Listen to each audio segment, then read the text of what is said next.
speaking of cases, I know that Bree had a rundown with you while you guys had met in Springfield, but she had asked you about certain cases. I didn't know if she wanted to revisit that on what your opinion was on high level cases. Well, we were drinking a lot, and I can't remember all the ones that I asked you. The only one I really remember talking about was Jon Bonnet. Oh, yeah, We yeah. got into all that with everything that happened, but you know what's Kelly interesting about that one? I don't know if you guys heard this interview on Heartland Radio or not, but the FBI profiler, yeah, now I'm going to forget her name. Right? Yeah. Yeah, I remember that one. I'll think of her name here in a second, but she's pretty famous for being an FBI profiler. I didn't know, Diggs didn't know until she said it, that there was a DNA profile obtained from her from sexual penetration, and it's a male profile, and they have that, and it didn't match anyone within the family. So, like, I had always heard one of the premier theories that I bought into the most was the brother. Yeah. And she said, well, he didn't match. I mean, it's not his, so it's not the brother, it's somebody else. So that just opened a whole new world for me. I'm like, holy shit. Candace DeLong, that's the profiler's name.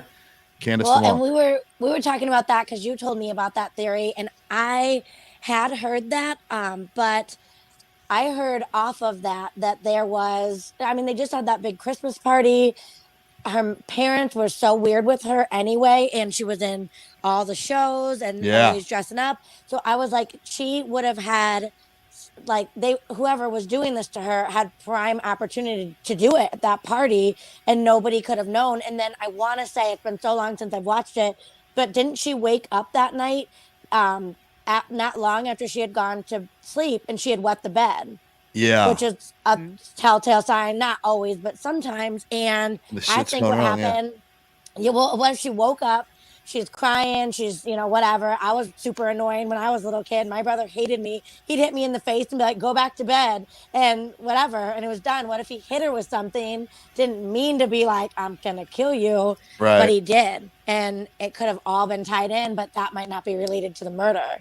Yeah. And man, that's one I need to dive into more because there's so many things out there. And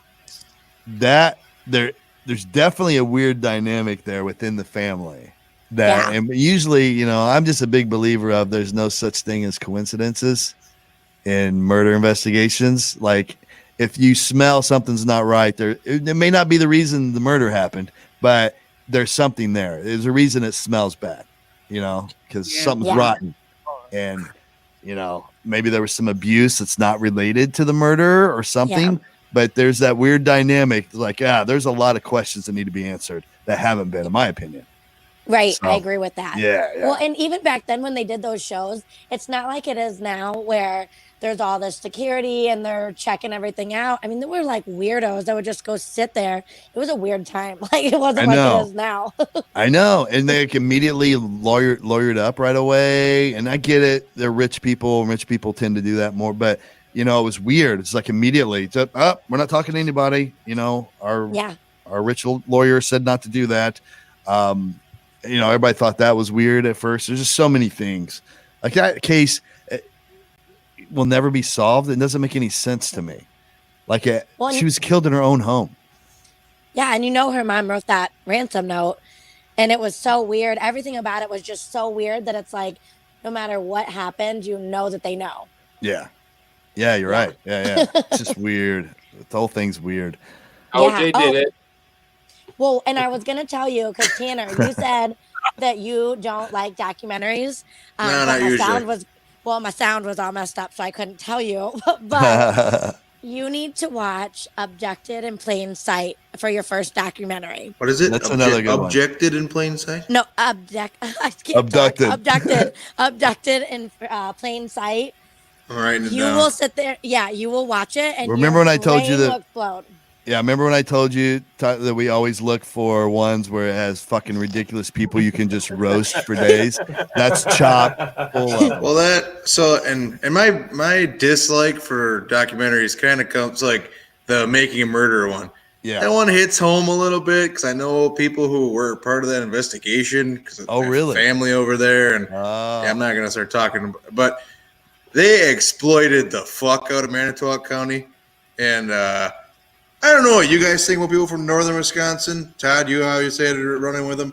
We're not all a bunch of idiots, okay? But like when I travel, that's the first thing that comes up. So when that thing came out, I was like, these motherfuckers. Yeah. They're just ruined it. You know, now I have to like prove that I am not an idiot. So my guard's always up when I travel. And I don't know nothing. I didn't do it.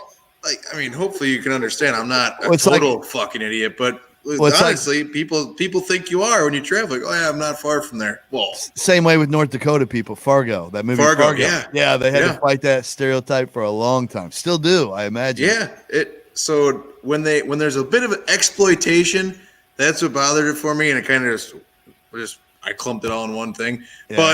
I do love almost more than anything on the planet roasting people. That's why Marco and I get along so well because we just only talk shit to each other. Hey, same here. So I think I'm gonna grape juice and donuts. I'll take your approach for those documentaries and see if I like them. You drink it. Yeah, dude.